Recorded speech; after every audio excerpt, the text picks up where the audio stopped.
Бул жуманын негизги окуяларын Ошму жаңылыктары маалымат программасында тааныштырууну баштайбыз. Кызматта Надира Камчыбек кызы, саламатсыздарбы? Бүгүнкү чыгарылышта. Эл аралык олимпиадада университеттин эл аралык медицина факультетинин командасы жеңүүчү. Санариптик технологиялар бөлүмү жана дата борборунун ишмердүүлүгү жөнүндө. Ошмуда дагы 2 жаңы окуу корпустун курулуш иштери башталды. Түрк элинин чыган уулу профессор Фуат Сезгиндин жаркын элесине арналган эл аралык симпозиум өттү.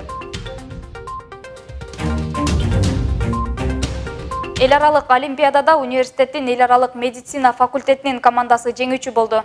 Олимпиадада медициналык илим жана билим берүү чөйрөсүндөгү инновациялар аттуу эл аралык илимий практикалык конференциянын алкагында Чолпон Ата шаарында өткөн. Мында кыргыз, орус жана латын тилдеринен болуп, ага студенттерди аталган факультеттин социалдык гуманитардык дисциплиналар кафедрасынын окутуучулары даярдаган. Жыйынтыгында кыргыз тили жана адабияты боюнча 2-курстун студенти Митхилла Синду Мануш жана 3-курстун студенти Дар Махмат Ашраф 1-орунду ээлешти. Орус тили боюнча 2-курстун студенти Манрар Прасад 1-орунду жана 3-курстун студенти Садик Али 3-орунду багындырышты. Ал эми латын тилинен 2-курстун студенттери Туфек Хасса гран-прини жана Нанчария Салех Рамзан сертификат менен сыйланышты. Ошондой эле жалпы командалык эсепте 1-орунду ээлешкен. Мындан сырткары билим алуучулар концерттик программага катышып, кыргыз ыр бийлерин мыкты деңгээлде аткаргандыгы үчүн сертификаттар ыйгарылган.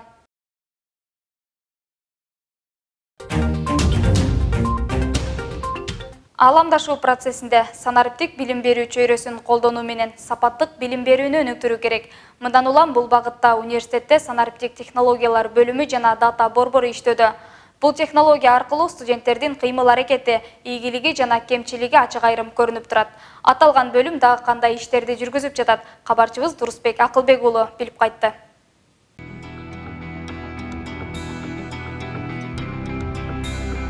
Жаңы маалымат технологиясын киргизүү таза коомдун кепилдиги, санариптик технологиялар бөлүмү жана дата центр Ошмунун кызматкерлери жана билим алуучулар үчүн маалымат базасын иштеп чыгат.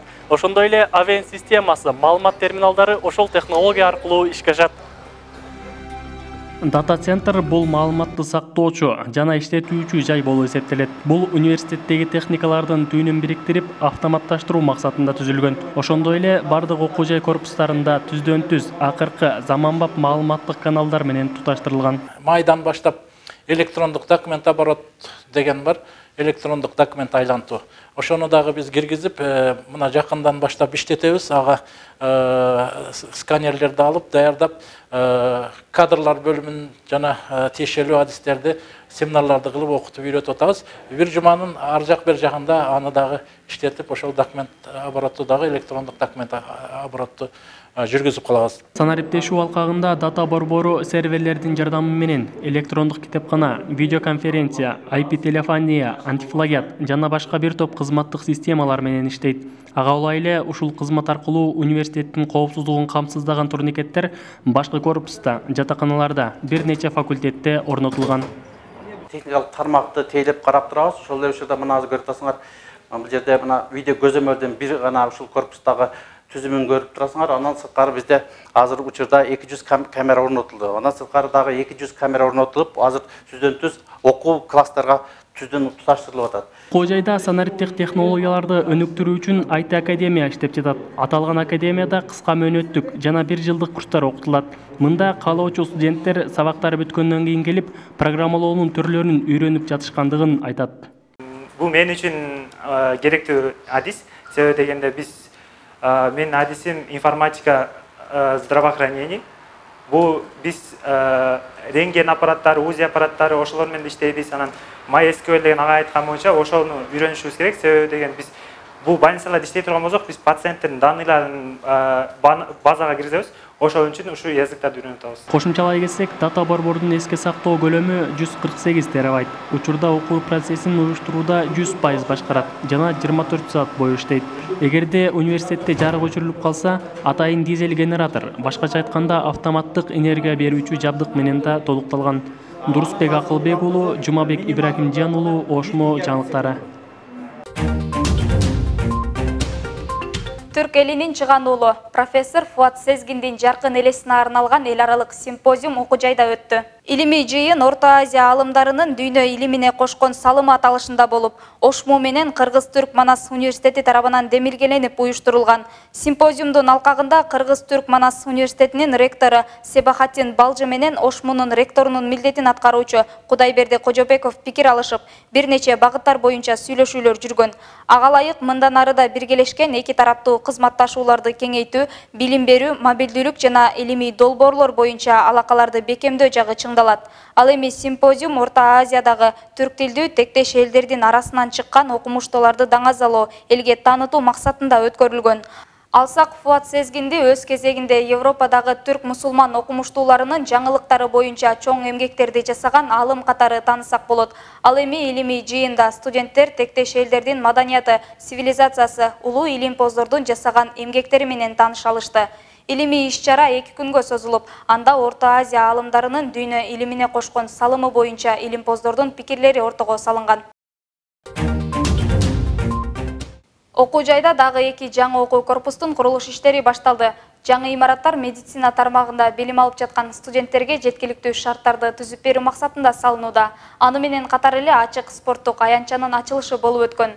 Мындан сырткары билим алуучуларга дагы кандай шарттар түзүлүп ишке ашырылат, кабарчыбыз Наргиза Нарбай кызы сарысеп салган. Имарат билим алуучуларга шарттарды кеңейтүү максатында университеттин ички каражатынын эсебинен түптөлүп жатат.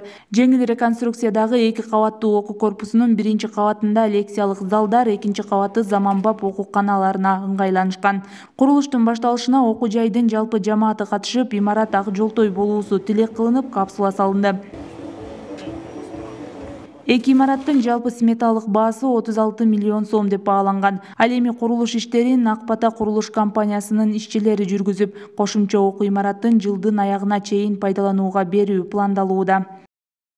Жалпы эле университеттин саясаты ушул биздин Ош шаарында жайгашкан бардык окуу корпустарыбызда, кампустарыбызда ушундай студенттерге бир гана окуу үчүн шарт түзбөстөн, алардын күндөлүк ден соолугун чыңдоого дагы, башка тармактарда дагы өздөрүн өнүктүрүүгө боло турган шарттарды жалпы эле университетте ушул эстетикалык шарттарды түзөлү деген иштерди максат кылып атабыз. Ага ылай эле Ак Бура дарыясынын жээгиндеги спорт аянтчанын ачылышы орун алды. Пайдаланууга берилген оюн талаасында 2 баскетбол, 2 волейбол аянтчасы бар.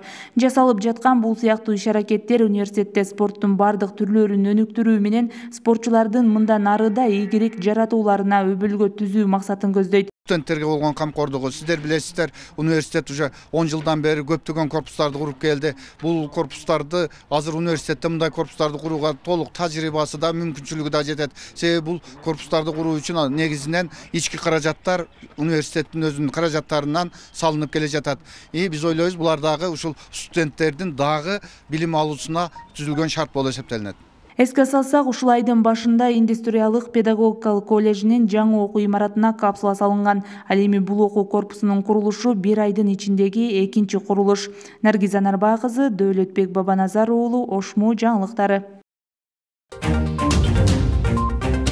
Университетте магистранттардын 5 жылдык жолугушуусу өткөрүлдү. Аталган жолугушуу сунуштар, пикирлер, ойлор деген теманын алкагында болгон. Буга байланыштуу магистратура бөлүмүн бүтүргөн, учурда билим алып жаткандар жана окутуучулар катышкан. Мында магистратура жана PhD докторантура бөлүмүнүн сапаттык өнүгүүсү үчүн салымын кошууга үндөгөн маселелер көтөрүлүп, талкууларда орун алган. Тактап айтсак, бул жылы магистратура бөлүмүнө 763 билим алуучу тапшырган. Ал эми бүгүнкү күндө жалпысынан 1400гө жакын магистрант билим алууда. Аталган бөлүмдө 10 багыт боюнча 28 программа кабыл алынып, билим берүү иштери жакшы жолго коюлган. Эске салсак, ар бир магистранттын шартына жараша жекече окуу графиги түзүлөт. Сиздерге жеткирип үлгүргөн кабарлар мына ушулардан турду. Аны мен Надира Камчыбек кызы тааныштырдым. Ал эми бизди социалдык баракчаларыбыздан да көрүңүздөр. Дем алыш күнүңүздөр көңүлдүү улансын. Саламатта калыңыздар.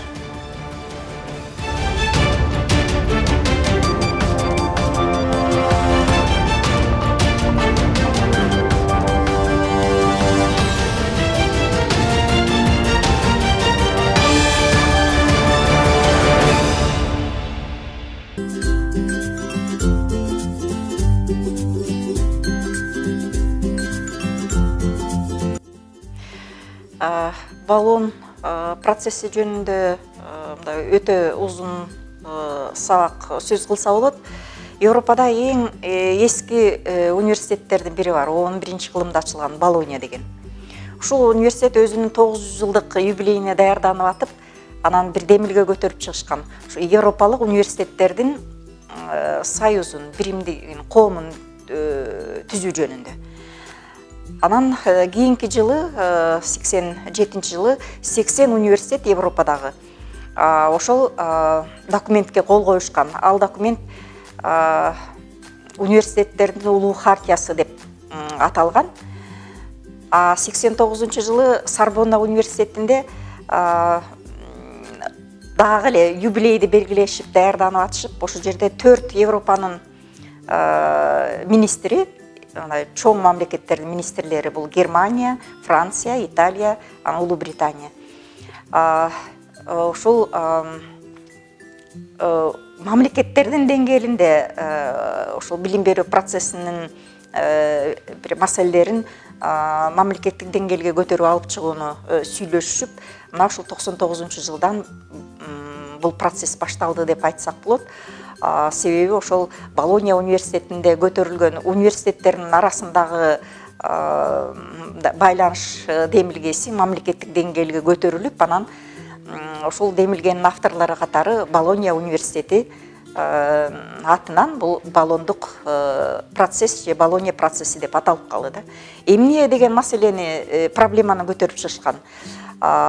Ушул бардык университеттер үчүн, кийин эми бардык мамлекеттер үчүн Европадагы универсалдуу болгон, анан эч качан маанисин жоготпогон бир баалуулуктар бар. Ошолорду сактап калалы. Мына бул ар бир мамлекет өзүнүн чегинде жашай албай калды. Эмгек күчү бир мамлекеттен башка мамлекеттерге көчүп жүрүп атат. Ошол мыкты багы жумушчулар, мыкты товарлар, мыкты ошол бир мамлекеттен экинчи мамлекетке өтүп аткан идеялардын бардыгы мыкты билим менен байланышкан. Ошондуктан биз бул билим берүү системасын бир кандайдыр бир жалпы талаптарды коюшубуз керек, жалпы талаптар болушу керек деп. Аны ошол негизги принциптерин жазып, ошол биринчи эмеге 30 мамлекет кол коюлган. Азыр эми 48 мамлекет бар. Кандайдыр бир убакыттын чеги менен мындай айта албайм мен, аны баланча күнү, баланча саатта ушул процесс толугу менен бизде ишке ашып бүтөт деп айта албайм, бирок көпчүлүк принциптери бизге мындай кирип калды десек болот. Кредиттер кирди, модулдук система кирди, мына окутуунун натыйжаларын баалоонун каражаттарын кирип атабыз, көз карандысыз аккредитациядан өтүү деген көп нерселер ишке ашты. Бирок биздин жанагы студенттердин индивидуалдуу билим алуу траекториясы деген мындай милдеттүү элементтердин бири бар. Ушуга келгенде бир аз кыйыныраак болуп атат, себеби мурда калыптанып калган системадан шыр эле секирип өтө албай атабыз. Бизде баягыдай эле баланчанчы курс деген группа деген түшүнүктөр калып атат да. Мунун негизги багы ишке ашпай жаткан себептеринин бири бул биздеги материалдык базанын, аудиториялык фонддун жетишсиздиги жана башкалар да, эми көп себептери бар.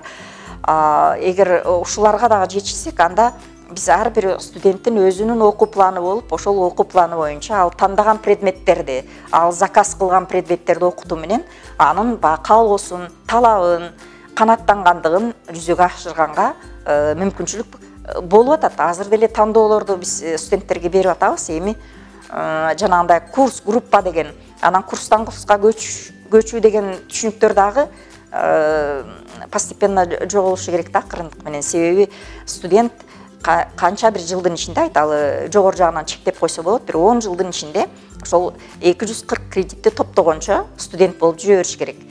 60 кредит топтогончо биринчи жылдын студенти, 120 кредит топтогончо экинчи жылдын студенти жана башка болуп. Курстан курска көчүрүлдү деген болбойт да анда. Качан ошол 240 кредит топтоп бүткөндө ага академиялык даража ыйгарылат. Бул процесстин негизги мындай талаптарынын бири окутуу, билим берүү, жогорку билим берүү деңгээлдүү болуш керек деген принцип бар. Мына Кыргызстан 11-жылы өкмөттүн токтому менен көп деңгээлдүү билим берүү системасына өттү. Демек, биз кандайдыр деңгээлде ошол Болон процессинин талаптарына жооп бере тургандай өзүбүздүн улуттук билим берүү системасын түзүп атабыз да. Анын бардыгын эле копиялап алган жерибиз жок, себеби андай кылуу да мүмкүн эмес да. Себеби биздин мамлекет катары өзгөчөлүгүбүз бар, өнүгүү жагынан алардын деңгээли менен салыштыра албай турган жактарыбыз бар. Ошондуктан биз Болон процессинин принциптерин өзүбүздүн мамлекетке, өзүбүздүн деңгээлибизге ылайыкташтырып киргизип атабыз. Себеби биз мындай вакуум бир өзүбүздү коргондун ишине алып кирип жашай албайбыз да. Демек, ошол глобалдашуу процессине кошулушубуз керек. Биздин бүтүрүүчүлөрүбүз башка жактарга барып иштешип атат, башка жактардан окуп келишип атат. Ошондуктан кандайдыр деңгээлде биздин ошол билим берүүнүн натыйжалары башка жактарда дагы, башка мамлекеттерде дагы таанылууга тийиш да.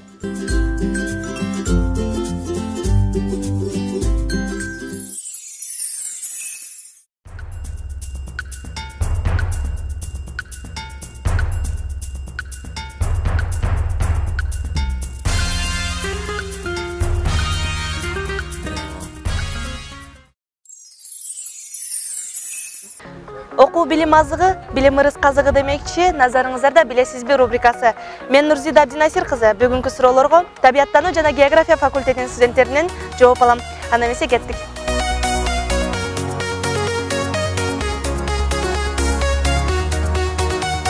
Алгачкы сурообуз: помидор эмне үчүн кызыл? Помидор жаратылышынан кызыл да андай. Билбедим. Кызыл болгонсо кызыл болот. Бышкан үчүн кызыл болот. Помидор. Билбейт экен. Бышкан үчүн кызыл да. Күндөн энергия алып кызарат, кызыл болуп бышкан үчүн. Экинчи сурообуз: 2 күн катарынан жамгыр жаашы мүмкүнбү? Жок, анткени ортосунда түн бар да. Аба райына карап дейт да, эмне?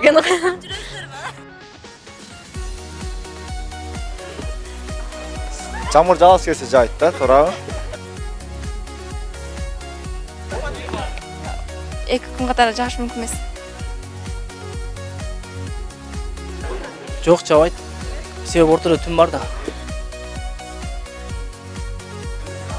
2 күн катарынан ооба. Ошмуну канча ректор башкарган? 7.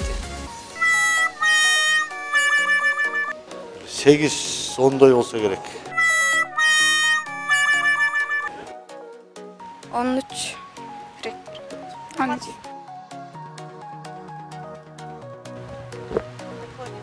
Буга чейин көйлө болуш керек билишимче. Канча? Ну, примерно 6-7 болуш керек. 5 болушу керек. 4.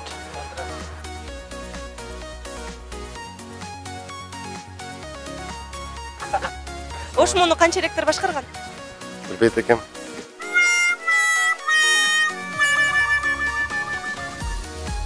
Он 13 ректор башкарган. Бүгүнкү чыгарылышта мына ушундай жоопторду ала алдык. Келерки берүүлөргө чейин көрүшкөнчө.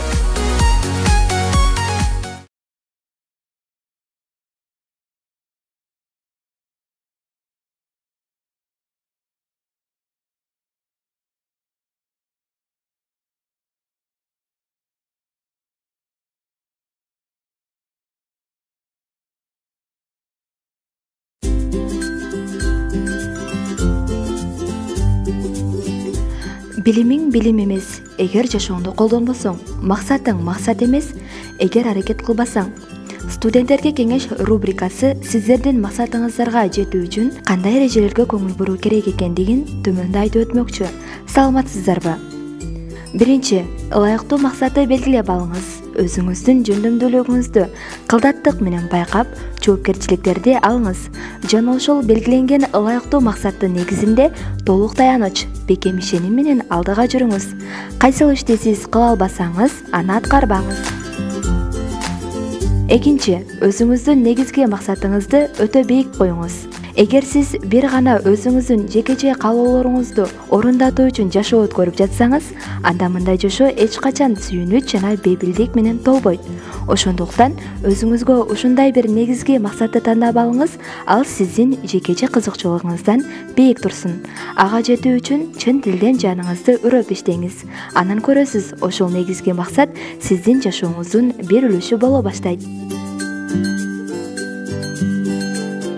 Үчүнчү, сиз көздөгөн максат сиздин жөндөмдүүлүгүңүзгө да жараша болушу керек.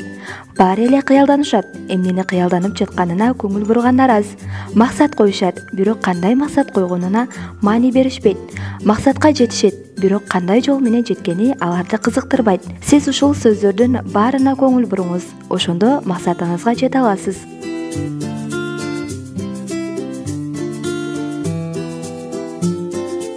Төртүнчү, максат бул идеялардын жыйындысы эмес, эң маанилүү, эң керектүү, эң татаал жана ошол эле убакта күчтөндүрүп дем берүүчү бир гана нерсе бул сиздин өзүңүзгө болгон мамилеңиз жана ишенимиңиз. Андыктан өзүңүздү башкарганы билишиңиз керек.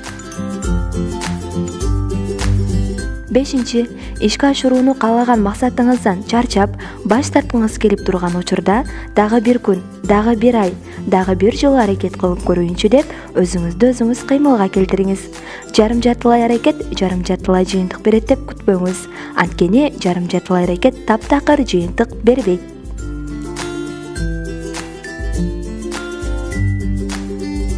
Алтынчы, максаттарыңыз так болсун. Аракет кылуу аркылуу максатыңызга жете аласыз. Талыкпастан аракет үстүндө болуңуз. Сизге толук баш ие турган бирден бир нерсе бул сиздин оюңуз. Аны туура пайдаланыңыз. Ишке ашпай калсачы деп коркуп өмүр бою тобокел кылбай, максаттарын ишке ашырбай жашаган эң жаман. Андыктан жүрөгүңүз эмнени туура десе, ошону кылыңыз. Студентке кеңеш рубрикасы менен мен Анара Абдыган кызы болдум. Саламатта калыңыздар.